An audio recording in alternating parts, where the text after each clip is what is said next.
Სამობით მადლობა რომ იღებთ გადაცემაში მონაწილეობას.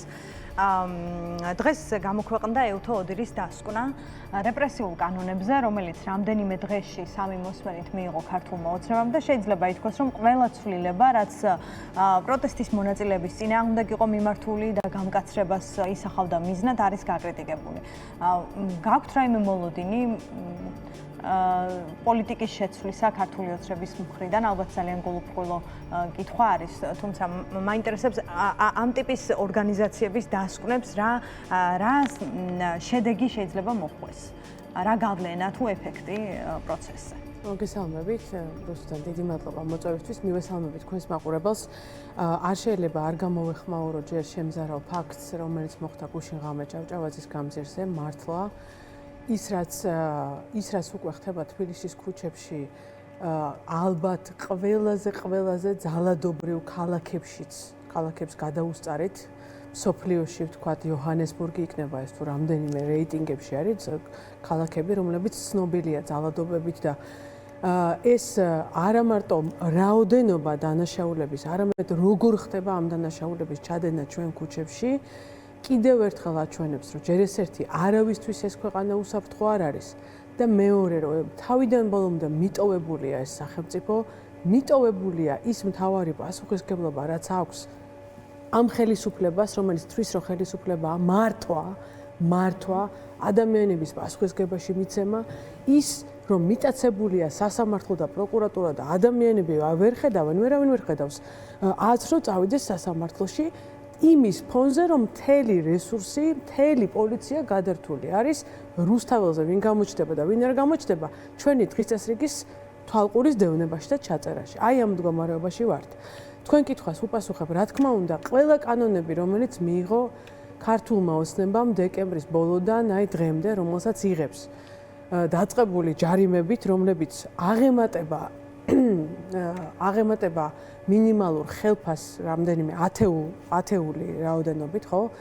5000 ლარიანი ჯარიმა, დამთავრებული ასევე იმ კანონებსაც, რომელსაც იღებენ ახლა და რომელიც ეხება ნარკოტიკების მოხმარების შემოწმების იძულებას და პატიმრობის მუქანას, აი ყველაფერი ეს არ არის ადამიანის უფლებათა სივრცეში მისაღები. იმ სივრცეში, სადაც ჩვენ ვიყავით. აქვს თუ არა ამ განცხადებებს გავლენა? მე შეიძლება არ აქვს იმდენი გავლენა, რაც შეიძლება და ქონოდა, ან რაც უნდა ქონდეს, მაგრამ მე მაინც ვფიქრობ, რომ აქვს. და ამას განვიხილებ იმის ფონზე, რა შეხვედრაც იყო ეს სულ ცოტა ხნის წინ ამერიკის ელჩსა და მაკა ბოჭორიშვილს შორის. ისევ ჩვენი ეგრეთ წოდებული საგარეოს მხრიდან ამ შეხვედრებზე ინფორმაციის გავრცელება, ამით სიამაყე, მოთხოვნილება რომ აღიარონ, დაინახონ, მოთხოვნილება რომ რაღაცნაირად მოაგვარონ ვითარება პრეზიდენტ ტრამპთან, მე მაინც მარწმუნებს, რომ რაღაცა გაგებით და კიდევ მაქვს ამის დასაბუთება სხვათა შორის, რაღაცა გაგებით ესეთი გზავნილები, ესეთი კრიტიკა მაინც მოქმედებს. და თქვენი აზრით, ხო, ამერიკის ელჩთან შეხვედრა იქნებოდა მოსაწონი ამბავი ქართული ოცნებისთვის, რომელიც ამბობდა, რომ ამ არჩევნების ქვეყნის შიგნით თუ ამერიკის არჩევნების შემდეგ არსებითად შეიცვლებოდა ვითარება და აი 5 თვის თავზე მოახერხა ქართულმა ოცნებამ, რომ დიპლომატიის შეხვდა და ამერიკის საელჩოს განცხადება, სადაც საგარეო საქმეთა მინისტრად არის მოხსენიებული მაკა ბოჭორიშვილი. ეს თქვენ გიჩენთ თუ არა რაიმე უკმაყოფილებას, იმიტომ რომ ასეთი უკმაყოფილება სოციალურ ქსელში თუ კი დავაკვირდებით არსებობს მაინც პროტესტის მონაწილეებს შორის. კი, არსებობს. ხა ვერ გეტყვით, რომ ეს ჩემთვის სასიხარულო იყო, ვერანაირად, მაგრამ ვითვალისწინებ რა საერთაშორისო ურთიერთობების ანაბანას გასაგებია და დიდად სიურპრიზი არ იყო. უფრო მნიშვნელოვანი იყო ტექსტი ამ განცხადების. სერიოზულად, სადაც იყო მითითებული, რომ თუ სერიოზულად განიხილავს ჩვენი ხელისუფლება ამერიკასთან ურთიერთობის გადატვირთვას, ამისთვის იყო ეს შეხვედრა. ანუ რა ვითარებაც არის, ეს შეფასებული არასერიოზულად, თორე ამის მითითება სერიოზულობის ხაზგასმა ხო არ იქნებოდა. მეორე ეს აჩვენებს, რაზე იყო იქ საუბარი. საუბარი იყო წინაპირობებზე და პირობებზე ურთიერთობის განახლებისა და ამ პირობებში რა მოიაზრება, არ ვიცით. ფაქტია, რომ თუ პირობა მოიაზრება, ნიშნავს, რომ სტატუს კო რაც არსებობს, მისაღები არ არის. რაც შეეხება ელჩებთან შეხვედრას, სხვა ელჩებიც ხდებოდნენ, რწმუნებულებებიც ჩააბარეს ეგრეთ წოდებულ პრეზიდენტ ყაველაშვილს იმისთვის, რომ რწმუნებულობა რისთვის არის, რომ დაიწყო მუშაობა როგორც ელჩმა. მიუხედავად იმისა, რომ მათ ხელისუფლებას არ უღიარებია ქართული ოცნების ძალაუფლება. ანუ ეს არის დიპლომატიური ურთიერთობების ყოველდღიური რუტინული ფორმა. და პოლიტიკური შეფასება მაინც ცალკე იქნება ჩემი აზრით. და არ ვრცელდება პოლიტიკური შეფასებები დიპლომატიურ ურთიერთობებზე. მეცაც გეტყვით, შეგიძლია ძალიან ბევრი შემთხვევა შემიძლია ავიღო, მათ შორის ბალტიისპირეთის ოკუპაცია საბჭოთა კავშირის მიერ 40-იან წლებში, როდესაც ხელისუფლება შეიძლება არ იყოს აღიარებული ნორმალურად და ლეგიტიმურად, მაგრამ რაღაცა ვითარება აუცილებელი იყოს, საქმიანი ურთიერთობა და დამოკიდებულება აუცილებელი იყოს მის წარმომადგენელ საელჩოსთან. ჩვეულებრივი ამბავი, ხო, რატო? იმიტომ რომ ამ ხალხს, ანუ ჩემი წუხილიც ხო, კრიმინალზე საიდან გამომდინარეობს რუსუდან ნახეთ, თუ შენ de facto ამბობ, რომ შენ ამ ვითარებას მართავ, მაშინ მართე. მე ამას ვეუბნები კობახიძეს, რომ თუ შენ ამბობ, რომ არჩევნები ხო მომპარე. შენ ამბობ, რომ სიტუაციას მართავ და მართე. რამდენიც გინდა იმდენ ავტორიტარულ სახელმწიფოს მე დაგისახელებთ, სადაც ახლოს არ მოვა ჩვენთან, ან სიღარიბით 1000-ჯერ უკეთესი ვითარება. არც სიღარიბე არ არის, აჭმევენ მოქალაქეებს, ასმევენ, უსაფრთხოდაც არიან და ის უბედურება, რაც ხდება თბილისის ქვეყნის ქუჩებში, საერთოდ არ ხდება. ანუ აქ ამაშია საქმე, რომ მართვის პასუხისგებლობა როცა აიღე, მე ხო გედავები, მაგრამ შენ ხო მითხარი, რომ შენ აიღე მართვის პასუხისგებლობა და მაშინ მართე, რას მიაგდე ეს ქვეყანა. ხო ეგ არის და ეს არის მათ აქვთ მართვის პასუხისგებლობა ამ ეტაპზე, რომელსაც პოლიტიკურად კითხვის ნიშანი აქვს დასმული და აი ამ პასუხისგებლობიდან გამომდინარე მათთან საქმიანი შეხება აუცილებელია. აი მართვას ხედავთ თუ არა იმაში, რომ კრიზისი რა თქმა უნდა ქართულმა ოცნებამ შექმნა, აქ არა მხოლოდ არჩევნები მისი გაყალბება თუ პრობლემურად ჩატარება, არამედ ასევე გადაწყვეტილება, რომელიც არჩევნებიდან ერთ თვეში გამოაცხადა. ეს კრიზისი თავად შექმნა, თუმცა კრიზისი თავად მართავს. მაგალითად ასეთი კანონებით, რეპრესიებით და ასევე მათ შორის საინფორმაციო დღის წესრიგითაც, რომელსაც თავად ქმნის ისე, რომ რაღაცნაირად უფრო დამოკიდებული ვართ ქართული ოცნების ნაბიჯებზე თუ შეცდომებზე, ვიდრე პირიქით. მე ვერ ვიტყოდი, რომ მართავს. ამას მაძლევს ამის უფლებას რამდენიმე არგუმენტი. მათ შორის ემოციური მდგომარეობა ქართული ოცნების ლიდერების და რეჟიმის სპონსორების, მოგვიანებით თქვენთან იქნება სიუჟეტი ასევე ირაკლი რუხაძეზე და არ ვიცი, ძალიან რთულ ემოციურ ფსიქოლოგიურ ვითარებაში არიან, ასევე ძალიან რთულ ვითარებაში არის ქალაქის მერი უკაცრავად, ისეთი დამოკიდებულება, რომელიც მას აქვს თავისი თანამოქალაქეების მიმართ, თუნდაც კრიტიკული ჟურნალისტების მიმართ, ეს აჩვენებს, რომ მათ მართვის პასუხისგებლობას თავს ვერ ართმევენ. ცალსახა, მაგრამ ფაქტობრივადაც დაუბრუნდეთ, ხო?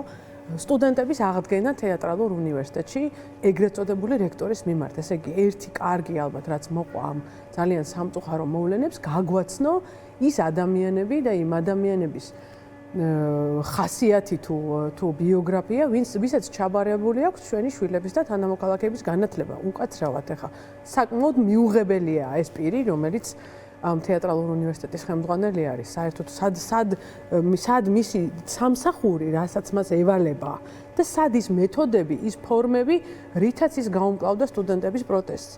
მაგრამ ხო აღადგინეს სტუდენტები, იმიტომ რომ ეშინიათ კრიზისის. ის რაც ხდება, მაგალითად, შაიშმელაშვილის საკითხი და მე ამის მინდა სამივე ერთად განვეხილო. შაიშმელაშვილის საკითხი, ჩიკვაიძის, ბიზნესმენ ჩიკვაიძის საკითხი და ბაჩიაშვილის საკითხი. ტიპიურად თქვენ რო შეხედოთ ბალკანეთის, აი აღმოსავლეთ ევროპის ავტორიტარული რეჟიმები როგორ ჩამოიშალა, მაგალითად ჩრდილოეთ მაკედონია, ხო? მაგალითად ბოსნია-ჰერცეგოვინა ეხლა დაპატიმრებულია წინა პრეზიდენტი იქ ერთ-ერთი ავტონომიური რესპუბლიკის ავტორიტარი. როგორ იშლება და ასე შიგნიდან დაახლოებული ადამიანები, რომლის მიმართაც რეჟიმი, იმიტომ რომ ეჭვიანობს და პარანოიულ სიტუაციაშია, არაპროპორციულ ზომას იღებს. 1, 2, 3 შემთხვევა მე დარწმუნებული ვარ, რომ ამ პირობებში კიდევ ბევრ ასეთ შემთხვევას ვნახავთ. და რა ეტაპია მაინც ეს ახლა 100 დღეზე მეტია პროტესტი გრძელდება, თუმცა ყოველი დღე ძვირია, ფინანსურადაც ძვირია მოქალაქეებისთვის. ფიქრობ თუ არა რომ შეიძლება რაღაც გაყინული მომენტი იყოს ახლა ამ პროტესტში თუ არა? არა, მე არ ვიტყვი რომ გაყინული მომენტია, იმიტომ რომ მართლაც რეპრესიები გრძელდება ყოველდღიურად. იქით ამ მხრიდან რომ არ რეპრესიები არ იყოს, ხო? მაშინ შეიძლებოდა თქვა რომ აი რაღაცა პატის სიტუაციაში ვართ, ხო? მაგრამ რეპრესიები გრძელდება, გასამართლებები გრძელდება, განაჩენები გამოდის, გადაწყვეტილებები, ადამიანი მიდის ინტერვიუს აძლევს ტელევიზორში და მეორე დღეს მოშვებული არ არის? არა, რეპრესიები გრძელდება, ანუ ისინი აგრძელებენ აი ამ პატარა თავისუფლებების სივრცის მოჭერას. აქ მე მინდა აუხსნა მნიშვნელოვანია. რახან ნამუშევარი მაქვს ბევრი ამ თემაზე და ნამუშევარი მაქვს იმ ქვეყნებშიც, მაგალითად, როდესაც დაიკეტა უზბეკეთი, ანუ ავტორიტარიზმი იქ დამყარდა, უზბეკეთში მუშაობდი მე Human Rights Watch-ისთვის.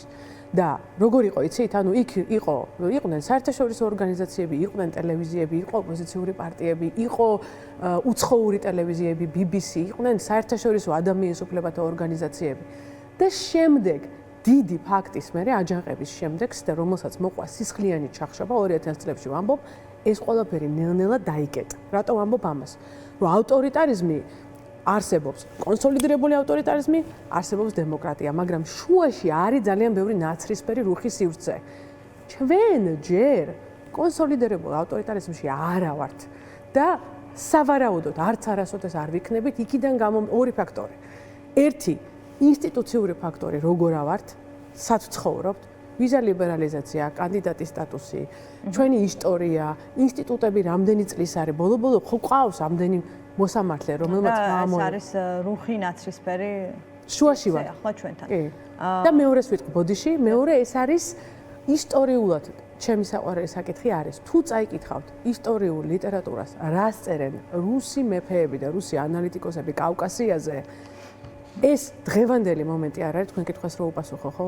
ეს არის ისტორიული საუკუნოვანი ამბავი და შეხედეთ რუსეთის პირველი პრემიერის დღეურებს სერგეი ვიტეს, რომელიც საქართველოში იყო გაზრდილი და ქართველებს კარგად გვიცნობდა. ის ყოველთვის კავკასიის მართვა ძალიან უჭერდა რუსეთის იმპერიას. კი ბატონო, თუმცა ბუნებრივია ისტორიით ხომ ვერ დავიმშვიდებთ თავს, რომ ისტორიულად ქართველი ხალხი ამას ვერ დაუშვებს, რომ არასდროს დაუშვია. ანუ ამის იმედად ვერ ვიქნებით.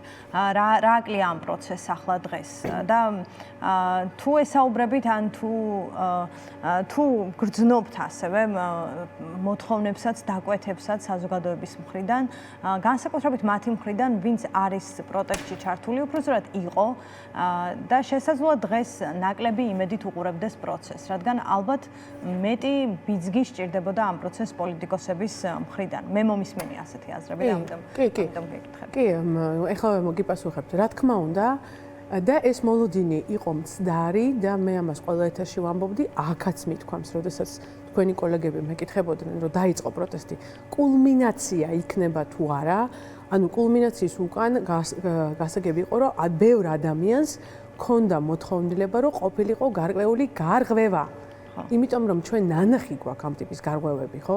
არა მარტო საქართველოში. ნანახი გვაქვს მაგალითად ნიკოლ პაშინიანის მხრიდან მომხდარი გარღვევა სომხეთში, რის შედეგადაც წინა ავტორიტარული ხელისუფლება მათ გაისტუმრეს და ახალი ხელისუფლება მოვიდა. მაგრამ მაშინვე მე ნოემბერში დავწერე, ეს პოსტი ძალიან დიდი გავრცელებული არის. დავწერე, რომ არსებობს ავტორიტარული ხელისუფლების შეცვლის 5 გზა, მაგრამ ყველა სწრაფი და ეფექტური, სწრაფი და მყისიერი არ არის. ჩემი შეხედულებით, მაშინაც და ეხლაც ვამბობ, რომ შეიძლებოდა მომხდარიყო გარღვევა რომელიმე პოლიტიკოსის, ან ახლად რამდენიმე პოლიტიკური გაერთიანება შეიქმნა, ხო? მე დიდი იმედი მქონდა, რომ და ეხლაც მაქვს იმედი, რომ ისინი გააკეთებენ გარღვევას, თუ პოლიტიკოსები ეგრეთ წოდებული დამკვიდრებული პოლიტიკოსებმა თუ რაღაც ვერ გააკეთეს, გააკეთონ ახლებმა, პირიქით კარგი იქნება, თუ ამ პირობებში ვინმე ლიდერობას აიღებს. ნახოთ, ისინი უკვე შექმნილია.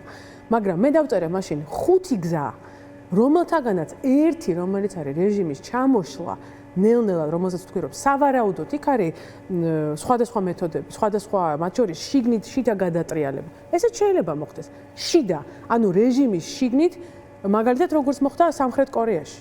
ხო, სამხრეთ კორეაში ძალიან მნიშვნელოვანი არის, რომ ვიცოდეთ, წინა მთავარი ავტორიტარი ხელისუფლებიდან ჩამოაგდო პირმა, რომელიც იყო მისი უშიშროების მინისტრი, მისივე. ჩილეში ფუხიმორის ხელისუფლება გადააგდო მისივე უშიშროების მინისტრმა. აი ახლა ხედავთ ამ პერსპექტივას ახლა ჩვენთან. იცით რა არის? ეს ისეთი საკითხებია, მინდა გითხრათ, რომ სამხრეთ კორეაშიც ის რაც მოხდა, დიდი დრამა.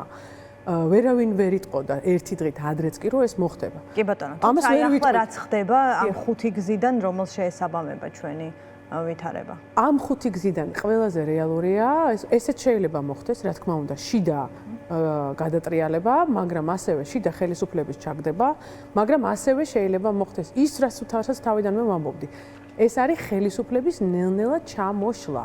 და მნიშვნელოვანია რომ თქვა, რომ ამისთვის მე მაგალითად ის პასუხისგებლობა, რომელსაც მე ვცდილობ დავაყენო ჩვენი პარტნიორების მეშვეობით, როდესაც გვეკითხებიან, რას აკეთებთ, ხო? გუშინ წინ, როდესაც დადგა საკითხი, ხო არ უნდა შემოწმდეს ნიდერლანდებში ტელეკომპანია იმედი, რომელიც სხვათა შორის რეგისტრირებულია ნიდერლანდებში და ბრიტანეთის ოფშორულ ზონაში, ეს ჩემი სამუშაოს შედეგია. ჩვენს მიერ მოპოვებული ინფორმაციაა, რომ იმედი არ არის ქართული კომპანია, ის არის რეგისტრირებული ნიდერლანდებში და ნიდერლანდების პარლამენტმა დასვა ეს საკითხი. კი ბატონო.